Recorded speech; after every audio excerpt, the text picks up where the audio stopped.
the man who really likes this track, because in the opening season you were a runner-up and also you won in Zandvoort in the last race. So that should really, really motivate you to do really well here today in the qualifying. Yeah, I mean, it's always nice to come to Hockenheim. I had a lot of success here over the years and I like the track, and with this weather and also with a lot of fans, you can't ask for more. So look forward to have a clean qualifying and hope to be ending up front. And also it's really important because you're still fighting not for the title, because we know that's already gone, but for runner-up. Yeah, I mean, P1 is not possible in the championship, but P2 is, so we will fight our very maximum to try and get that. All right, well, best of luck. Thank you so much. And now let's go on board with a man who's having his home race here this weekend, Timo Glock. Put your hands on the wheel. Komm schon! Hello, I'm Timo Glock, and we are already again here in Hockenheim for the last race of the DTM season. And I have the chance to show you one lap around the Hockenheim ring in that simulator here. Boom. Press start. So we are here in Hockenheim for one lap in the simulator. So we arrive here turn 1, it's a very quick corner, 4th or 5th gear in a DTM car. You need to watch out for the track limits, which is very difficult to get the car in the right position. Second corner, very difficult in terms of the braking. You see, I just already was a bit too late. Lost it on the exit of the corner, so I lost a lot of speed, which you need down to the hairpin through the parabolica, which is a perfect possibility to use DRS and to overtake someone in the race. So braking is here very important. Hard downshifts. Need to get the car right, position it right, and try to get the maximum speed out of the corner to take all the speed down to the Mercedes arena, which is a very quick right-hander here. Easy flat with 220 Ks. Braking into the Mercedes arena, another hard braking, second gear. Try to be early on power again, take all the speed out of the Mercedes arena, which is flat in the DTM car. Into the stadium, another quick corner, 5th gear, or even 4th, depends on. Here we do it in 4th. Then to the Sachs corner, 2nd gear, very difficult in a DTM car to get the car right. Totally different line to Formula 1. And then the last complex, a very long double right-hander, where you need to place the car again in the right position for the last corner, early on power, and then take all the speed down to start and finish.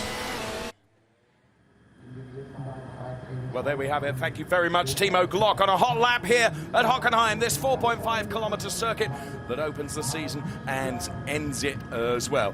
Here is the free practice times then. Marco Wittmann, top of the table. How often have we seen that during the course of the season? Joey Hando, very good free practice from him. That puts him into P2. All of that, though, counts as naught because it's qualifying that's important, and the qualifying is what we have here in the sunshine at Hockenheim today. Dave Richardson with you, and alongside me, David Addison. Good afternoon. And where has the season gone, David?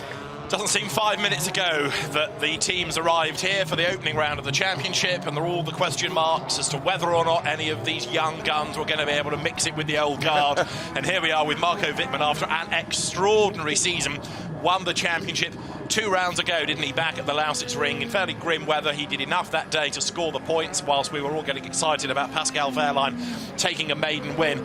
Qualifying still hugely important in the DTM, because although there is now this soft tyre option, it still really is to your advantage to use those softs from the front of the grid, and therefore the pressure is on as we get to the first part of qualifying. This, I say it every time, is the bit that's really about not being slow. You don't need to set a great time, you just need to make sure you're not in that drop zone and get through into the second round of qualifying. And as we have seen during the course of the season, the margin between being in and being out is tenths, hundredths, thousandths of seconds. Absolutely right. And this is where the teams in the pit lane sort of come into their own, because they've worked through a limited amount of track time, 2 free practice sessions, to try to find that thousandth of a second to give their guy a better position on the grid, which hopefully then when you get to the race and the team strategy comes into play will stand them in good stead. Marco Wittmann wanting to end the season with another win, But of course, he's nothing else to prove. He's won the championship. It's been an amazing season because there is a BMW driver who has done things in his car that the other BMW drivers across the different teams have not been able to. How often have we looked at qualifying times? There's been this one lone flag waver for BMW up at the pointy end, namely Marco Wittmann, and all the other BMWs quite a long way back. You're absolutely right. And of course, psychologically, even though Marco has won it, there is no better feeling than actually taking the championship and taking the final race with a win as well. So that, you know, in his own right, he deserves to be up there on that podium, doesn't he?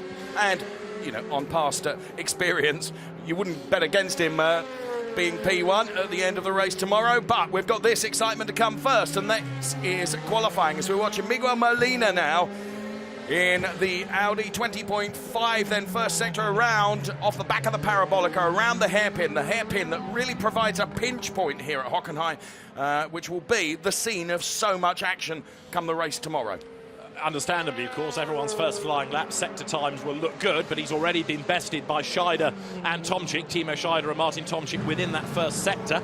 Cars working their way on the new short version of Hockenheim through the Mercedes tribune and then down towards the old stadium section of the circuit. So Miguel Molina will do the gun time.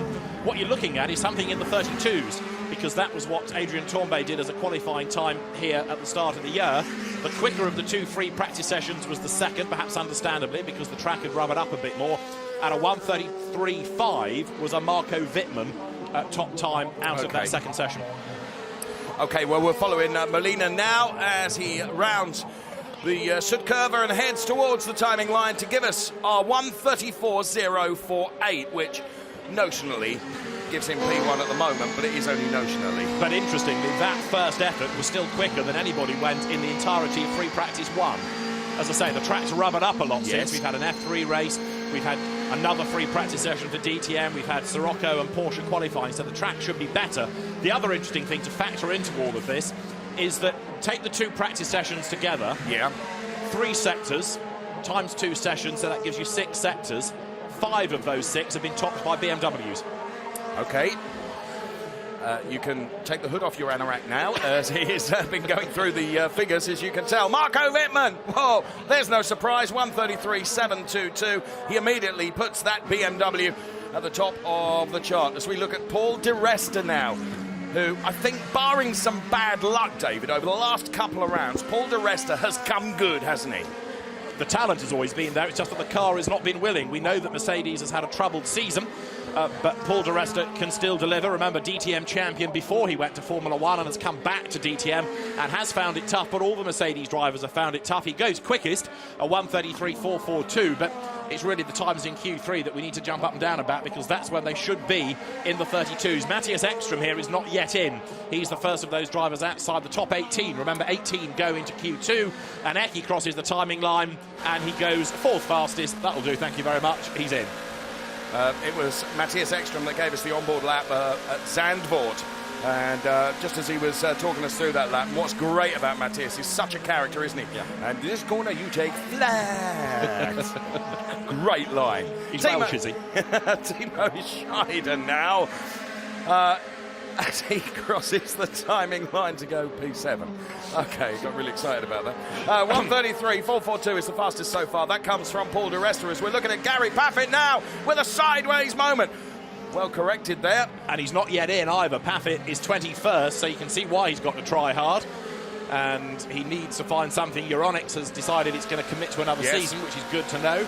Matthias Ekström then you're riding with 5th fastest as he works his way into the Mercedes tribune up towards the end of the lap here. Personal best in sector 1, and it is 1,000th of a second down on what Paul di Resta did, and it is 2,000ths down on the best of anybody in sector 1. So this from Ekström should be good enough as a prediction to get him into the top 3. Okay, we've got 7 minutes remaining of this first part of qualifying for DTM, the final round here at Hockenheim in the sunshine. And we ride on board with Eki right now. So Matthias Ekström then, who could still be at P2 in the championship, as he heads towards the timing line. What's he going to deliver here? Well, a 1:33.461 P2. Into the top 3 then, as Joey Hahn has his door reconnected to the BMW. And why it was off is a moot point. But anyway, the team goes to work and reassembles the car. And the Racing Bart Mampay team then have the car in the garage so they can do some work. Joey Hand has not yet done a lap time. So this is significant because he's running out of options, running out of time. 6 more minutes, knock out, let's say 2 minutes for an out lap. Yeah. He's not got much time left. No, he hasn't. And he fared well in free practice. So this is luck playing against him here.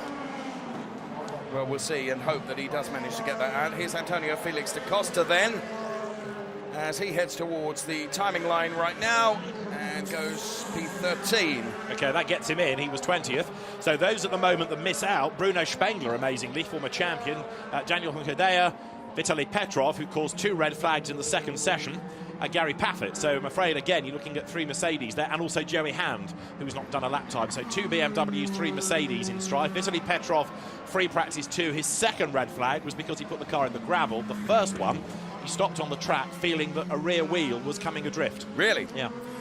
Well, we have 7 cars that have failed to manage track limits at turn 1. That all. And that's being observed by the stewards, of course, as Paffett dives in the Euronics car then. And good to know, as David suggested, Euronics continuing their association for a further year. We have 5 minutes on the clock. As we're on board with Matthias Ekström, who is currently P2. It's Paul di Resta that tops the chart at the moment. Those that look vulnerable are Augusto Farfus 17th, Mike Rockenfeller 18th. The gap between Rockenfeller and Spengler, who comes next, is just over 200ths of a second. So there is, as ever, very, very little to choose between. But Farfus and Rockenfeller, as I say, are the vulnerable ones. If Spengler or Juncadella can go back out and do anything at all. Juncadella's had a decent finish to the season. Went well at Lancers Ring, certainly didn't he, for Mercedes. And up and down the pit lane, there are teams getting ready with a new set of tyres. Mike Rockenfeller's car is perhaps one of those that might get a fresh set of boots just to try to make sure he gets in. Maxime Martin pits, Bruno Spengler pits, there's Juncadella in the ultra-smart Mercedes, and as he comes in, Petrov goes out. And we see the team hard at work here. There's Adrien Tombé's car. And it's a very busy pit lane in the final 4 minutes, isn't it? Absolutely. For some, this is the last roll of the dice because they've got to get their man through. At 6th is Tombé. I mentioned that because he was the pole man here back at the start of the season. And he was okay at Ossersleben, but after that, the season's unravelled a bit for the Frenchman, hasn't it? I'm afraid it has. And, well, we wish Adrien Tombé well. We're with Paul di Resta, where we were momentarily, as the champion Marco Wittmann heads back out onto the track then. Where are we at? 3.5 minutes. We're on board with Christian Vittoris. Now, interestingly, last time out of Zandvoort, Christian Vittoris, of course, driving the revamped Mercedes, and all of them in that specification of car now. Absolutely right. Now, Mike Rockenfeller has just left the pit lane. Augusto Farfus is on track. I mentioned those two because we've touched on the fact that they're vulnerable. Christian Vittoris then now heading down towards the stadium. Vittoris, the Ossersleben winner, one of the most random races of the season. Great race it was in the wet. Forecast is dry for tomorrow and glorious weather at the moment. It's a decent day temperature-wise, with a cloud in the sky. Way wide goes Vittoris, so much for track limits there. Yes, weather conditions absolutely perfect, and I must say also, big crowd here enjoying the qualifying day. Yeah, good Saturday crowd. Personal best in Sector 1 for Vittoris then as he comes up towards the timing line, and that ultimately is a slower lap time, but it's only a slower lap time by 23 thousandths of a second compared to his earlier best. So again, shows you how tight the times are, because you've got to be so good to find any real difference now. Over the timing line, I'm looking to see if anybody else is in a hurry. We're getting any improved sectors. Yes, Pascal Wehrlein, third fastest, and he's just done a personal best. Here he is in Sector 1. So the Guix Mercedes, Pascal Wehrlein needs to find 2/10 to get himself up to the very top of the times, but he's now done an absolute best in the middle sector. And Wehrlein, having had that win at Lausitz Ring, knows he can do this. And of course, he's buoyed with confidence following that win. Not only that, of course, his future looking very assured, isn't it? Yeah. He's picked up that Formula One reserve driver opportunity. So Pascal Wehrlein very much on a high at the moment. He was P4 as he crosses the timing line. Where's he going to go now? P1 for Pascal Wehrlein. And he dropped to 4th because Jamie Green had just got himself up to 3rd. Green gets pushed back to 4th. And we've also just had now the Audi of Nico Müller improve up to 5th. So it's Wehrlein, di Resta, Ekström, Green, Müller, Molina, Wittmann, Farfus, Tombe, Mortara, the top 10. Rockenfeller is now 18th. And that means that Spengler, Juncker, Petrov, Paffett and Hand, who is back on track, are those that miss out. Well, there is Paffett, and he's done personal best, sector 1, sector 2. He heads towards the timing line now, and Gary Paffett goes 5th fastest. So he's in, and that means that Rocky is out. Mike Rockenfeller is circulating. Timo Glock's coming up to the timing line. As you look at the BMW of Bruno Spengler then. Spengler is 20th. Now Miguel Molina has just done the absolute best in sector 1. Spengler is going to start his last lap. Now there's less than a lap time left as he goes 7th fastest. Bruno Spengler is back in. That puts Tomczyk, his teammate, out. Tombe we watch now. Tombe now goes 2nd fastest. Adrian Tombe then P2. 12 thousandths slower than Wehrlein, just to show how tight it is. And now, because of that, we have got Vitoris out as well. There have been other improvers. Spengler's down to 13th all of a sudden, but Vitoris, Tomczyk, Rockenfeller, Petrov and Hand are those that miss out. Rockenfeller has got across the line. He's back in. He's 11th, so Glock gets bumped out now. And it changes every time someone crosses the timing line. Will it change this time with Miguel Molina, who was P16? Miguel Molina now goes to the top with a 1:33.190. That shuffles those that are in. It puts Farfus on the bubble because he now is 18th fastest. Joey Hand has just got onto his 1 flying lap of the session because the flag is out. We've got to the end of Q1.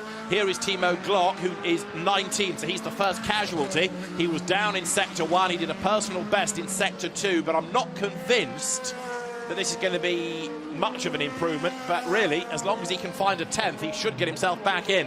A 33.697 to beat, that's Farfus. If he can get ahead of the other BMW driver, he's in, and he comes up to the timing line, and Timo Glock goes through, and he ends up 19th. He was slower than he had been by just under a 10th. So Timo Glock then, and you can see the back end step out there. That cost him just a tiny amount of time, and we are talking about tiny amounts, aren't we? The difference, the margins. It's thousandths of a second up and down the order. Mike Rockenfeller back in, we'd said. There is Martin Tomczyk. He's 21st, but 2 personal bests. If he gets in, it'll be at the expense of Farfus, who I think has mistimed this. Farfus is on what you might call a start-up lap, but he can't afford to be because the flag's out. So Farfus, I reckon, is going to be a casualty because Tomczyk here looked pretty racy.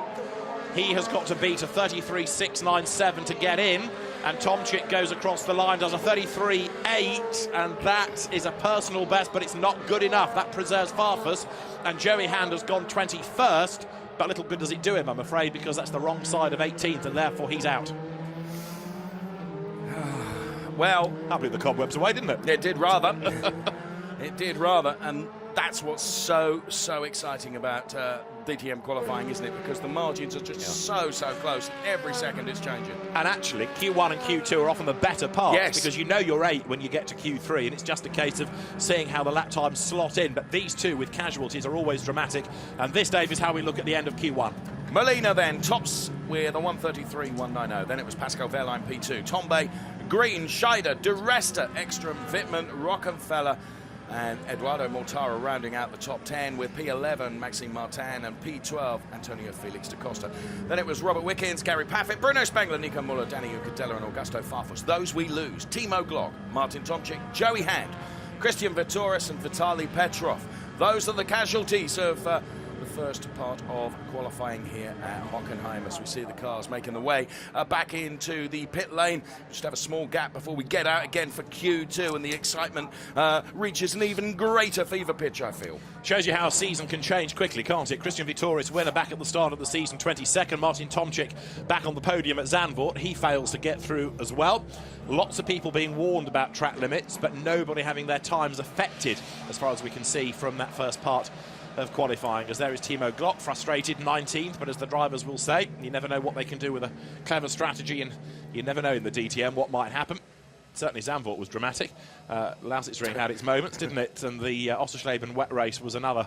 But around here, wide circuit, as a modern Formula One venue has to be. There are overtaking opportunities, and it should be a good race tomorrow as a frustrated Martin Tomczyk arrives. Off comes the door, and the team push the M4 DTM back into the garage. The M Performance Zubahur M4 DTM goes to the garage, and it has been a difficult season for Schnitzer on both cars. It's not been the kind of stellar season you expect from the Schnitzer team, really.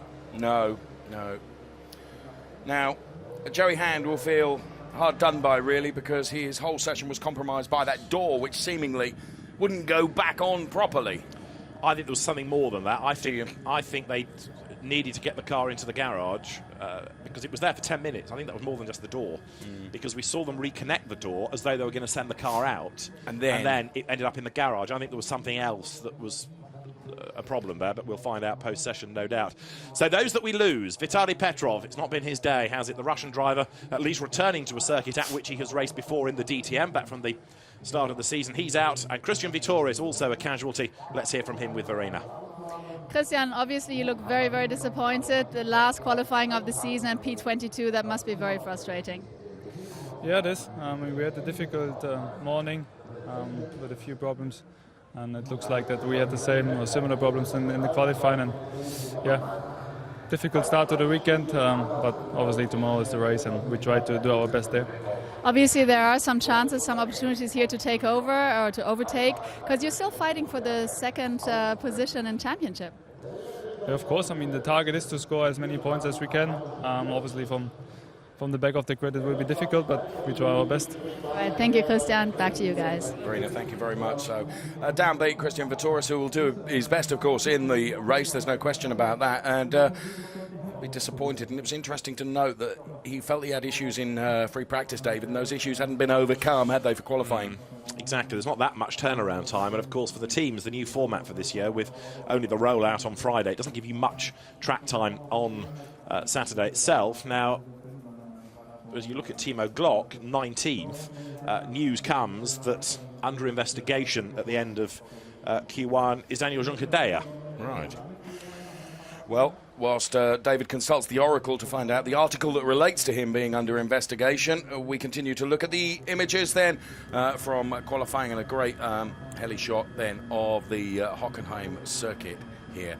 About an hour south of Frankfurt, and there is Joey Hand walking down the pit lane. And it'd be interesting to find out exactly what the problem with Joey Hand's car was. For Daniel Junqueira, it is going to be reported to the stewards of the meeting. It has been investigated, now it's gone to the stewards. It's Article 23.8, which says the cars must always approach and exit a pit stop station on the fast lane under their own power. It is prohibited for mechanics, team personnel to push start a car after the pit stop. It is prohibited to pass a car which blocks the fast lane momentarily, e.g. to be pushed into the pits by team members by using the working lane. So it's a pit infringement, effectively, which the stewards will have a look at. Whether anything comes of that, we'll keep you posted. So we see the Maxime Martin car to the left of your screen, and the Marco Wittmann championship-winning car is the one that occupies the picture there. Martin Tomczyk is another man that I feel sure will be disappointed Verena has managed to find him in the pit lane. Yes, I'm here with Martin, and you must be really frustrated as well. I mean, P20 is just not very pleasing, but what were you struggling with? Honestly, I don't know, and honestly, no one can tell me so far. So it's DTM as its best, as it was the whole year for me. Zandvoort was top on position 3. Now I'm again 20th. I mean, I think it's a good time to start the winter break after this weekend. All right, clear words from you. Thank you very much, and back to you. Thank you, Verena. So, winter break, and Martin looking forward to that as we put the time back on the top of the screen and we get Q2 underway. So now it is about being fast. You cannot afford just to get through. This is where it really ramps up as the outgoing champion, Mike Rockenfeller, who's not had a great season, makes his way out on track. The best that he's had, a couple of second places, but no victories. 3 career wins, but he was on pole last time out at Zandvoort in a race that unravelled for him. So he's got the pace, but it's not quite been his season. As Tombay and Ekstrom and Paffett work their way into the Mercedes Tribune. Adrian Tombay, former single-seater racer, son of Patrick Tombay, who had his first ever Grand Prix win here in 1982 on the old Hockenheim when he was a Ferrari driver. He'd taken over the seat after the death of his very close friend Gilles Villeneuve, and it was a hugely emotional victory for Patrick Tombay, especially as Didier Pironi, his teammate, had been badly injured in practice earlier on in the weekend. So Hockenheim is a place with special, poignant memories for the Tombay family, and it was here, as I say, that Adrian was on pole position for the first round of the championship. We saw Toto Wolff then from Mercedes looking on then as this part of qualifying gets underway. We're following Adrien Tombe now, and I just wonder, David, with 9.5 minutes left on the board, whether Adrien really does need a very, very good result both today and tomorrow to perhaps secure his future. French driver, France, big country, big market for Audi, so it'll be interesting. But yeah, I mean, he's no rookie in the DTM anymore, is he? So you expect the results to come. They should be coming. And a bit of a wobble there going into the approach to the Parabolica will spoil this lap. Inevitably, this is going to be one to write off because the time is lost, even though he's just done a purple first sector. That's because he's the first man on a flying lap. So read little into that. Straight away, Ekstrom is going to be quick, and Gary Paffett is even faster. They've both gone 6/10 faster within the first sector alone. There's the wobble. Yes, there it is in replay for you. And that, as you quite rightly said, compromised that lap. That will count as naught now. On board with Pascal Wehrlein then, who's done a 20.378 in the first sector. We ride on board with him now around the hairpin. Power down now as he unleashes the DTM car down towards turn 7 and then into the Mercedes arena. He's got the track to himself. What Wehrlein has done here is by clear track position. Of course, you want to be out first or you want to be out last. You don't really want to be in traffic. You might sometimes benefit from a tow, but it's unlikely. You really want the road to yourself. And so Pascal Wehrlein has done just that. Personal best and an absolute best, but it's so early in the session. What do you read into these times? It'll be a banker lap, if nothing else. We're looking at 8 cars, of course. It's the top 8 that progress now. So we stay with Pascal Wehrlein. And the Guix livery then on that car, 20.378 for the first sector, 44.1 for the second sector as he's about to cross the timing line, runs just a little bit wide. Of course, notionally he goes P1, but we still have 7.5 minutes remaining in this session. So at the moment, as the graphics indicate on the left-hand side of your screen, it's Wehrlein, then it's Maxime Martin, Gary Paffett P3, Ekstrom Mortara Tombe. Here comes Augusto Farfus, who is normally one of the more spectacular drivers. I confess to being a Farfus fan, and this car, for my money, also has a great livery to it. So it draws attention to itself in lots of ways, and especially that he's just gone second fastest.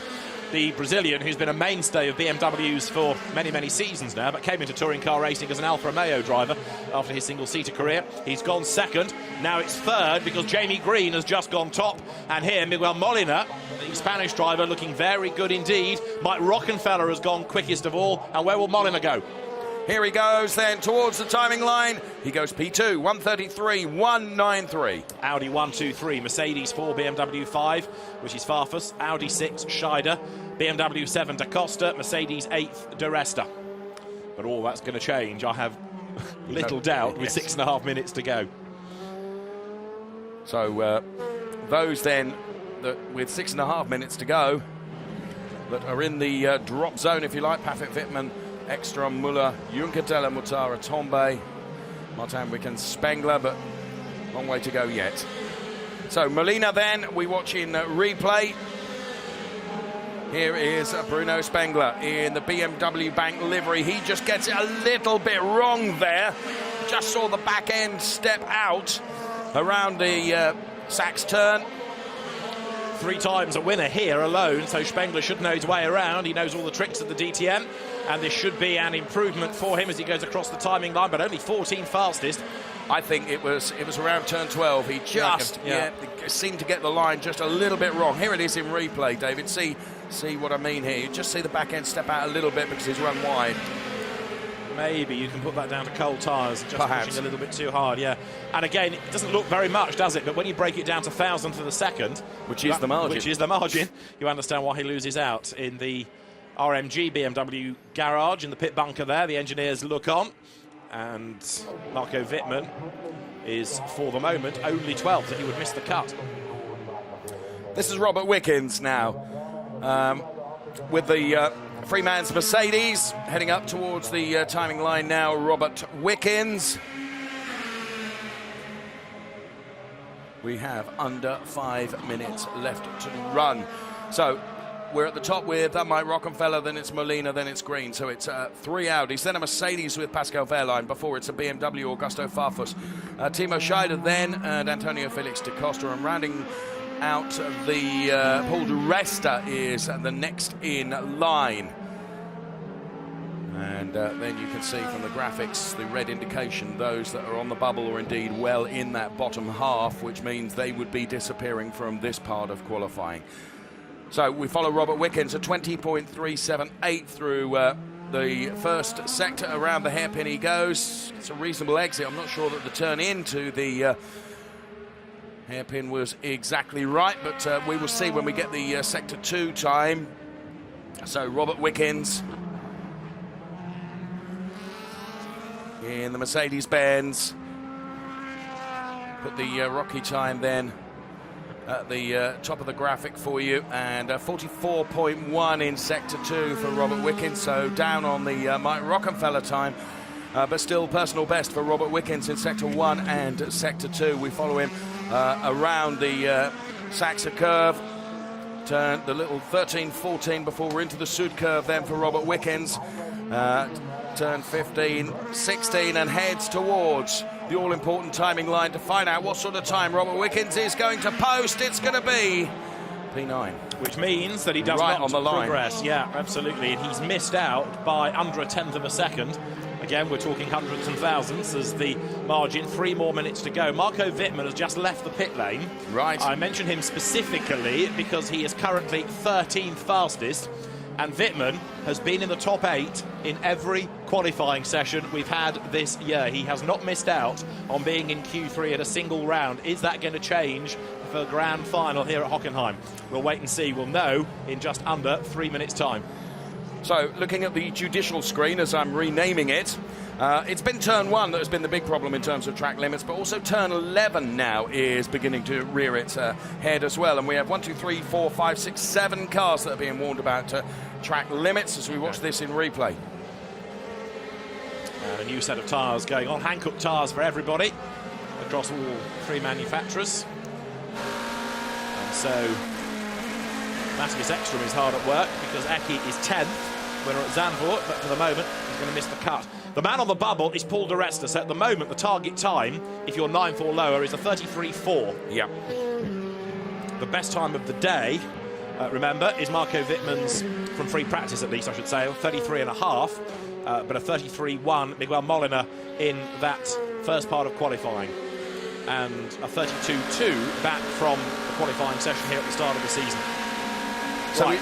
we stay on board with Matthias Ekstrom. Now heavy braking, turn in. Look at the man at work there inside the Audi. Eyes full of focus and full of concentration as Matthias Ekstrom does everything he can. Personal best sector 1, just about 2/10 down on the absolute best. So it might get him in the 8, but it may not keep him there. Well, we'll see what he does through sector 2. We're going to reach the line for sector 2 now, a 44.2 across sector 2. 10th down. Rocky's time a 1:04.548, so he was down on that. So Matthias Ekstrom then has just the Sud curve to go before heading towards the timing line. This might just edge him ahead of de Resta, but if it is ahead of de Resta, it won't be by much. Right. Well, now we will find out. He crosses. You were absolutely right, weren't you? By 62,000th of a second, he's in for now. That's the smallest margin within which you've been right. Brilliant. Edo Mortara now. But you see, if he goes any quicker than Ekstrom's 33.4, Ekstrom's back to ground zero again. He's got to do it all over again. And at the moment, Mortara has done 2 personal bests. His first sector was 2/10 down. His second sector was a little bit slower than it needed to be as well. 9th, not enough. No. And he's missed out on Ekstrom's time by 13,000ths of a second. Marco Wittmann now. We have 14, 13, 12 seconds. Is he going to cross the timing line? Is he going to be able to get another lap in? Yes, he is, and he's going to need it, truthfully, because he only improved 1 place up to P15. This is the lap that Marco Wittmann has got to deliver, David. This has got to go purple across the screen, not just green for personal best. It's got to light up like a Christmas tree now to prove that the pace is here. So Marco Wittmann is staring at missing out for the first time all season as far as progressing to Q3 is concerned. Adrian Tombay, pole here back at the start of the year, back in May, and now he is 12th fastest. He's done a personal best in Sector 1, but he's lost out by 3/10 in Sector 2. If he were to find 3/10 back over the course of a lap, he might get himself in, but I'm not convinced this will happen for Tombe. The flag is out, so this is the last chance saloon for Adrian Tombe as he comes up to the timing line to take the checkered flag. He goes across the line. He's 11th fastest, and Wittmann has not improved in the first sector. Oh, this is crucial for Marco Wittmann as we watch Maxime Martin now. Personal best, Sector 1 and Sector 2, David. Looking good for him then, this, but is it enough? You see, it can be an improved lap time, but he's got to get himself up into the top 8 somehow, and he's gone now across the line. And 14th fastest, he lost out in the last sector. I've not told you that Ekstrom had gone 3rd, so that keeps him looking a bit more safe, and it's Da Costa who is 8th on the bubble. Here's Eduardo Mortara then. He was P9.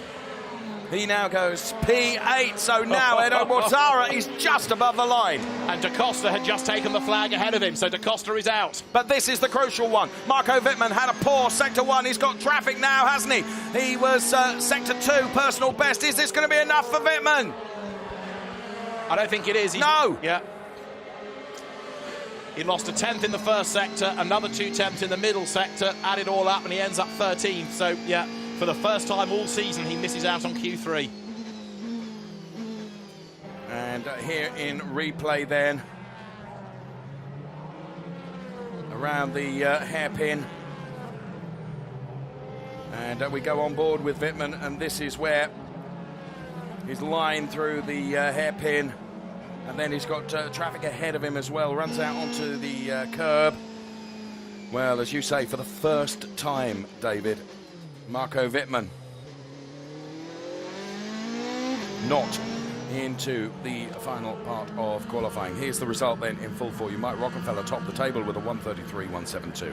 P2 was Molina, P3 Matthias Ekstrom, P4 Jamie Green, Pascal Wehrlein P5, Augusto Farfus P6 with Scheider and Mortara P7 and P8. That means we lose Antonio Felix da Costa, Paul di Resta, Adrien Tombe, Robert Wickens, Marco Wittmann, Bruno Spengler, Maxime Martin, Gary Paffett, Danny Juncadella and Nico Müller. And there is Gary Paffett, as he has done so many times this season, it has to be said. He walks down the pit lane having probably not achieved anything like what he would like to. So Gary Paffett then, we can see there on his way down the pit lane. And another great heli shot of this fantastic Hockenheim circuit. And there, what a shot of that parabolica and up to the hairpin. Here's confirmation of those going out then. Antonio Felix da Costa, Paul di Resta, Adrian Tombe, Robert Wickens, Marco Wittmann, Bruno Spengler, Maxime Martin, Gary Paffett, the man we just saw, Danny Juncadella and Nico Müller as well. All of those are out. So that means that for the final part of qualifying, you will have 1 Mercedes, 1 BMW and 6 Audis. Right.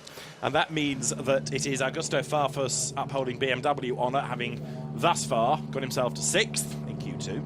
And Pascal Wehrlein, Lausitz's ring winner, upholding the honour of Mercedes. He was 5th in Q2. The best that we've had as a race result from Farfus was 2nd place. In fact, he's had a 2nd place this year.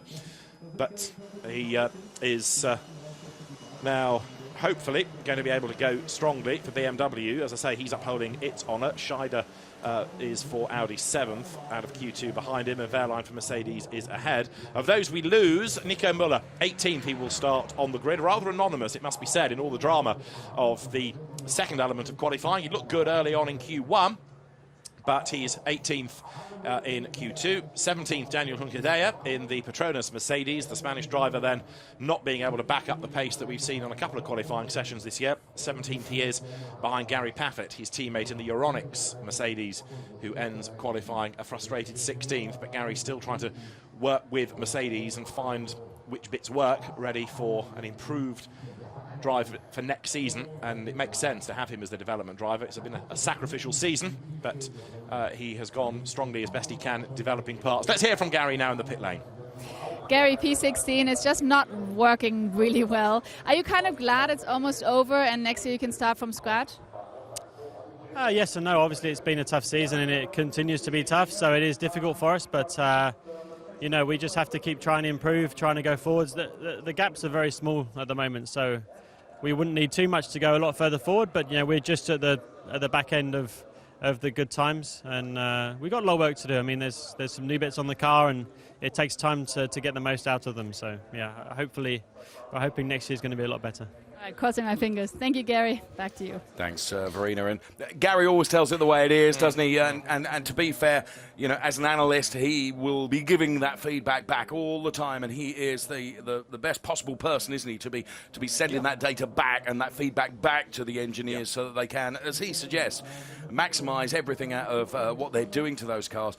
But he does make a fair point, David. The margins are minuscule. And that's why they're working hard with these development parts in order to find tiny little wing end plates, for example, tiny little aero tweaks that will give you another couple of thousands, because that could be a place on the grid. Yes. Paul di Resta we saw there momentarily. Antonio Felix da Costa, as we run through those that, of course, have gone out of the second part of qualifying. He missed out by 13 thousandths. Yeah. So we are talking tiny, tiny margins, and it means that Rockenfeller, Molina, Ekstrom, Green, Wehrlein, Farfus, Scheider and Mortara are going to slug it out for 11 more minutes. So who's your tip for pole position then? Oh, I'm not going to get into that. Come on. As we see the end Marco, of the season. We see Marco Wittmann now. And this is difficult for Marco, isn't it? Having been so strong in qualifying during the course of the season. And, of course, he is the champion, and he's not going through to the final part in the final race at Hockenheim for this qualifying. So, you know, his position on the grid is compromised. It's going to be interesting to see how he races from there, isn't he? Because normally he's been within the first 4 rows of the grid. But now he's going to have a bit more work to do. You nominate whether you're starting on the soft or the harder tyre after qualifying, so you know where you are on the grid. There's less of a lottery in this, but I'll be interested now to see what they do, what tyres they start him on. Strategy. Well, the forecast for weather is strong, isn't it? It's good. Hockenheim is a circuit with lots of runoff, unlike Zandvoort, where we saw 4 safety cars in a hugely dramatic race. You wouldn't expect that here at Hockenheim, for example, would you? So, you know, the strategy, as we see Bernd Schneider there just at the back of the picture looking on from one of the Mercedes garages there at the Pascal Wehrlein car. Yeah, I think it's going to be interesting where they pitch the strategy, isn't it? Absolutely right.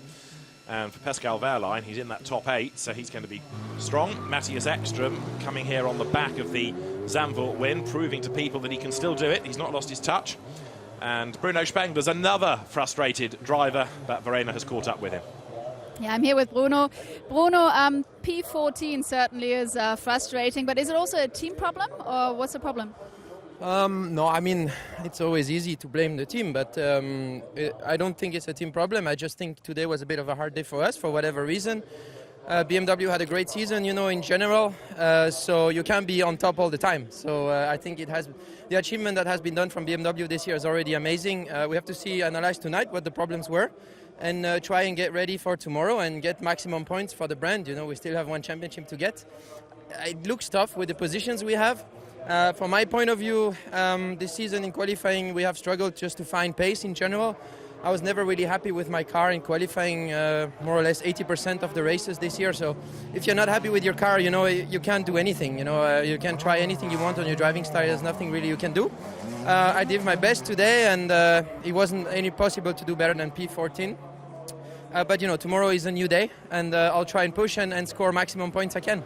Thank you very much, Bruno. And let me just be really rude and grab Marco just for 1 second since we're live. I'm so sorry. Marco, just quickly, I'm really sorry. You did so well in qualifying this year. I mean, absolutely amazing. You are the champion. Everything's looking so good. And then for the first time in this season, you didn't make it into the last session. How does that feel?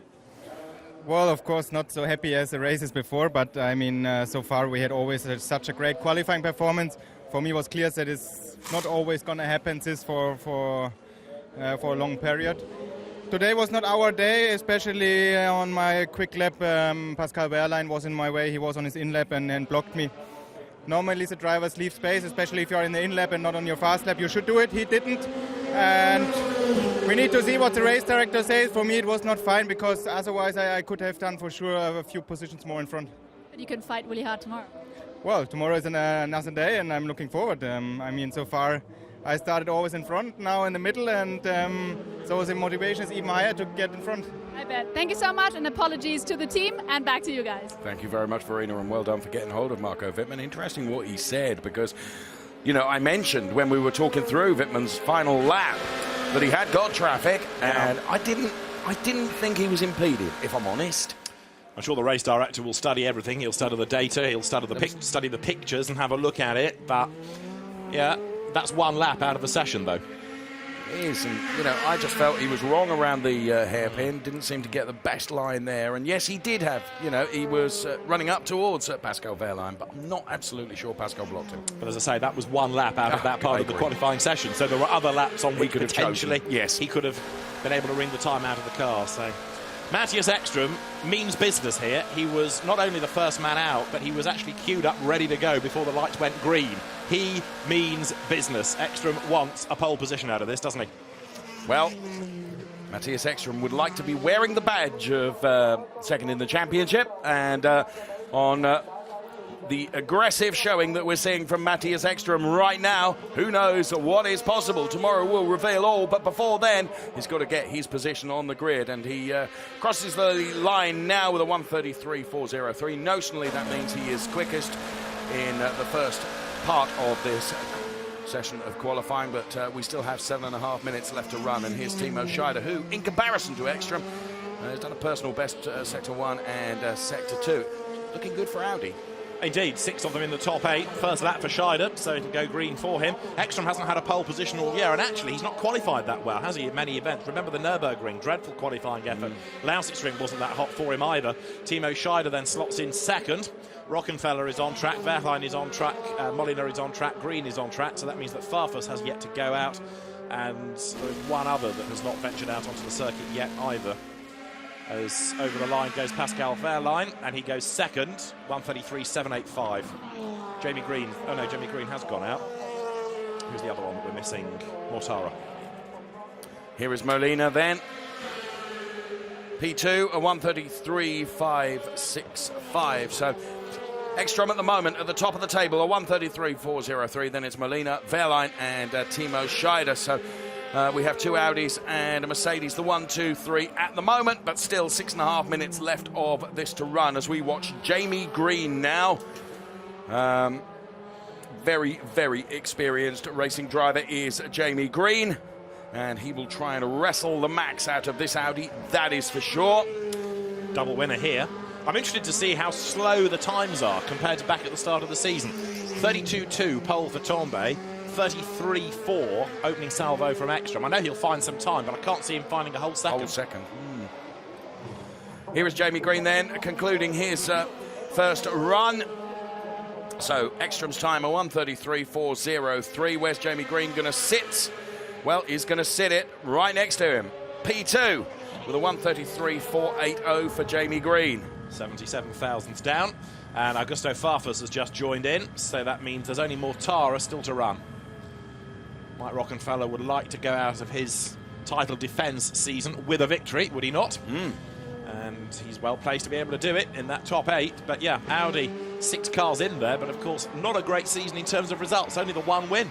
Well, and I felt they had the strategy, of course, last time out, but that was absolutely ruined by the drama that ensued.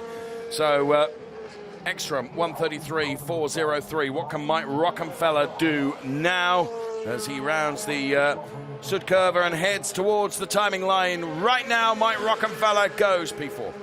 Okay, that's his first effort, so now things are going to start to improve, although Moliner has pitted. Really get 2 runs, don't you? You get 2 sets of tyres, 2 proper runs. You might be able to squeeze a second lap out, which I think is what most of them are aiming for. But for the moment, Mike Rockenfeller, track position and traffic, not really issues in this, because with 8 cars running, you should be able to time it absolutely spot on. And Mike Rockenfeller has got the road to himself. Moliner rejoins the session. Rocky heads up towards the end of the first sector. He's done a personal best, so Mike Rockenfeller, it's strange, isn't it? When a car's on its own, you've nothing to gauge its pace against. It looks a bit slower, but actually this is a better lap time as Ekström comes in for a second set of shoes, and then we'll see what he can do. He's the fastest already, remember, 77 thousandths up on the rest. The only person in this section of qualifying that so far got a warning is Jamie Green. Turn 1, track limits. Interesting. Okay. Farfus has yet to do a lap time. Mortara has yet to do a lap time. Here is Farfus. He's onto his first flying lap of the session. It'll go green, of course, because it's his first proper lap. But really, we need to see where he's going to slot in relative to everybody else. So the BMW which is one of the RBM cars, racing Bart Mampé, who guided Andy Prio to his World Touring Car successes and European Touring Car successes as well, comes then now through Sector 1. Personal best it is, gosh, what a surprise. But where does that put him relative to the others? He needs to be doing a 20.4. He's only 49,000th down on the absolute best in Sector 1. Right. So this is looking pretty potentially good for Farfus. Well, we will keep our eyes on Augusto Farfus indeed. Our camera stays trained on that Castrol Edge BMW as it heads around the 4.5-kilometre Hockenheim circuit here. 20.449 in the first sector. We're going to head down towards the timing line for Sector 2. And in Sector 2, David, he has done a 44.3. That means he's 2/10 down. So 2/10 off Ekstrom would put him fifth, he's looking at the moment, unless he can really pull something special out of the bag in Sector 3, and bouncing over the curbs like that, I don't think he's going to help. It might be that his second lap is better still, yes, but this, as a prediction, is fifth. Let's see. So then, let's see if the fifth prediction is accurate. It's pretty spot on, to be honest, isn't it? A 1:33.609, I give up. Edo Mortara now. Better than anyone in Sector 1. Personal best, Sector 2 is P6 with a 1:33.663. So Ekstrom still at the top of the chart then with a 1:33.403. Scheider is now 8th, but he's done a personal best in Sector 1, but he's lost a bit of ground, hasn't he? Like 3/10 in Sector 2, so I can't see this one being an improvement for the double champion, sadly, but let's see. He comes over the timing line. Personal best in the last sector. He does actually go 7th at the expense of Pascal Wehrlein, and he goes quicker than Wehrlein by 55 thousandths of a second. Well, Ekstrom on a hot lap now. We saw him just a few moments ago. Mike Rockenfeller, P4. This is Miguel Molina then. Blistering Sector 1, not such a good Sector 2. No, he's lost a bit of ground, hasn't he? And in fact, he's really struggling in that middle sector, which is the longer of the sectors. So if he can bookend it with good ones, this should be a half-decent lap. Oh! It's good enough, isn't it? Pole position, a 33.3. And had he not lost 3/10 of a second in the middle sector, that could have been the lap of the weekend, couldn't it? Oof. Pascal Wehrlein is P4. And here is Augusto Farfus. PB, Sector 1 and Sector 2. Okay, 92 thousandths down in Sector 1, 2/10 down in Sector 2. Top 4. Third fastest for Farfus then, a 33.460, 57 thousandths of a second down on Ekstrom.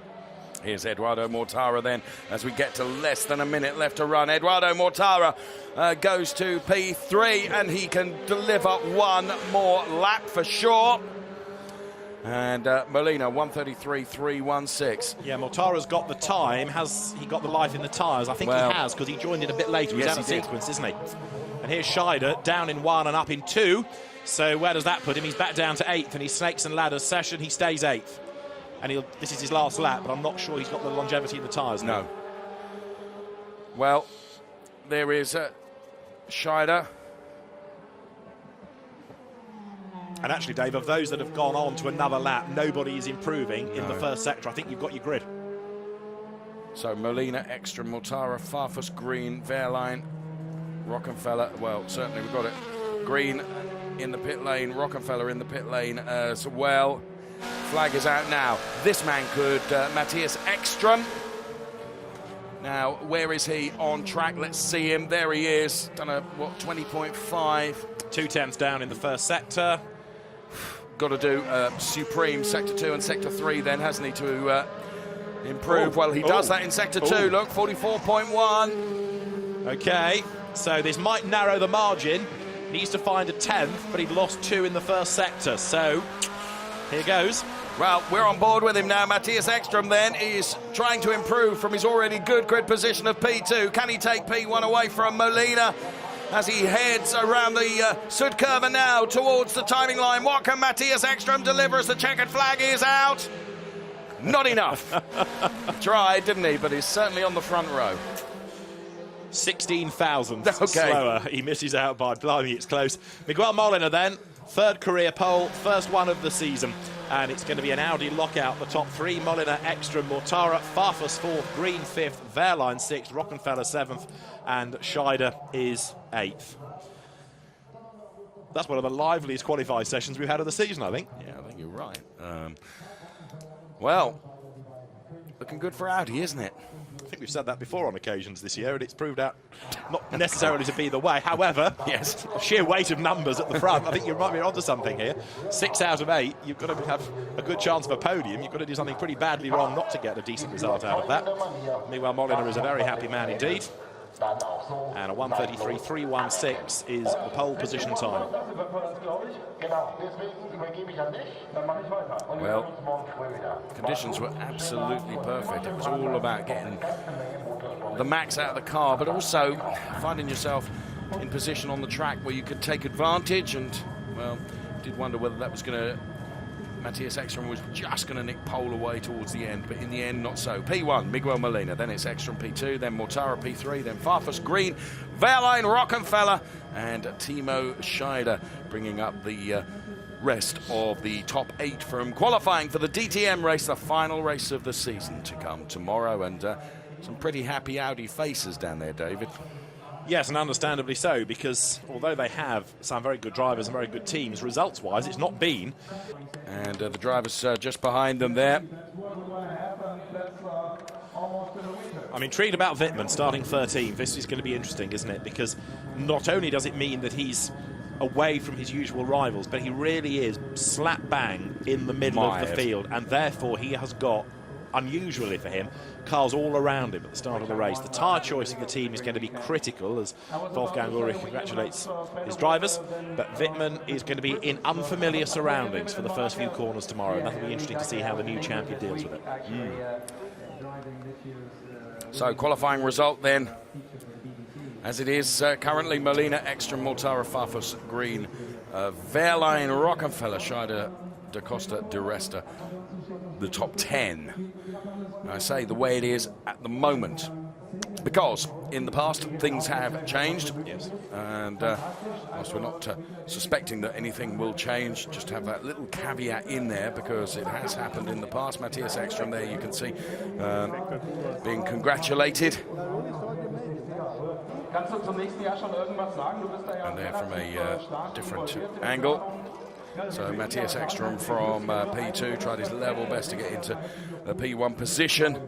That final throws of the qualifying session wasn't quite able to do it, but by Jiminy, he gave it everything he possibly could. There's Eduardo Mortara then. And, well, Miguel Molina with the baseball cap on now, absolutely delighted as the top 3 get themselves together there for the photographs. Well, Eki leads the cheers, and quite rightly. You're right about saying, of course, things can change after qualifying, because it was Ossersleben, wasn't it, where Molina lost that pole position. It was the technical infringement, all to do with the rear wings. And 2 millimetres, wasn't it? Yeah, exactly. And it gave Wittmann a pole position. So this is one that's perhaps been lurking in the system, as it were, for Molina. And finally, it's payback time for earlier on in the season. But for Abt, all very proud to show the Abt badge on the overalls. Miguel Molina, we can say, has his first pole position of the season. Brackets provisional, close brackets, because we've been here before, but I think it would be very, very unlikely to find an error from the team after this. Let's go back down to the pit lane and join Verena. Yes, and I'm here with Miguel Molina, who is a very happy man in pole position, your third pole position in your DTM career, and you're fighting really hard. Feels good, doesn't it? Yes, of course, we are fighting every single lap that we are in track, so that's positive for all of us, because we are doing a hard work together, and the consistency is always important on working, so that's what we are doing. So I'm really happy to be again in pole position. I will count my 4th one, because I had also Ossersleben, but then I had to start from behind. So yeah, I'm really happy. And again, it's a good chance to win my first race tomorrow. Absolutely. Crossing my fingers. Have a great race tomorrow. Thank you. And there's Eduardo. May I just interrupt you? Sorry. Augusto, it's just all about you today. I'm so sorry. Edu, fantastic qualifying we saw today. P3 for you. I mean, that's looking good for tomorrow's race. Yeah, I'm one of the most happy guy here around. Looking where we were in free practice, we were completely lost. And to finish here, third position qualifying, it's already a fantastic result for us. Obviously, tomorrow is the race, and but at least, you know, from third position you can race, you can have a good result, you have all your chances available. So we will see tomorrow. All right, well, best of luck, thank you. And I see Eki, and he's running around here. I see him, that's a good sign. Let's see if Eki, if we can grab him. Yes, he has very good ears, he heard me. Hey, Eki. That's not so bad. I mean, P2 for the qualifying. I know you're pushing harder for pole, but everything is possible for there. Plus, it's looking really good. You have Audi all around you. Yeah, I mean, it's nice to have a car which is very good. In the end, if you have a good car, it's up to yourself to do a good job. And I made a little mistake in the first corner on the last lap, so I was pretty pleased with P2 in the end. And also for Audi, it's looking really good. We've got 6 Audi in the top 8. That's good for the manufacturer title, which is still open. Yeah, I mean, it's ain't over until it's over. Now we have at least a good starting base for tomorrow, and hope for good weather and a fair race, and may the best win. Ooh, all right then. Back to you. Brilliant. Thank you, Verena, very much. Just thinking that our Spanish TV commentator colleague Carlos is going to be absolutely delighted with the way the grid looks. And here it is, the starting grid for the race tomorrow. It's an Audi lockout on the front row with Miguel Barra, the Italian, ahead of Brazilian Jamie Green. At more Audi. So to P9 then for Antonio Felix da Costa in The pair of them being able to outpace, able to replicate his round. Then we see Marco Wittmann, very position for Marco Wittmann. Engler on P14. See Martin comes next. Very Paffett is Mercedes team Nico Muller. They missed out in Q drivers Timo Glock and Martin Tomczyk. See Joey Horace, P20. Mercedes driver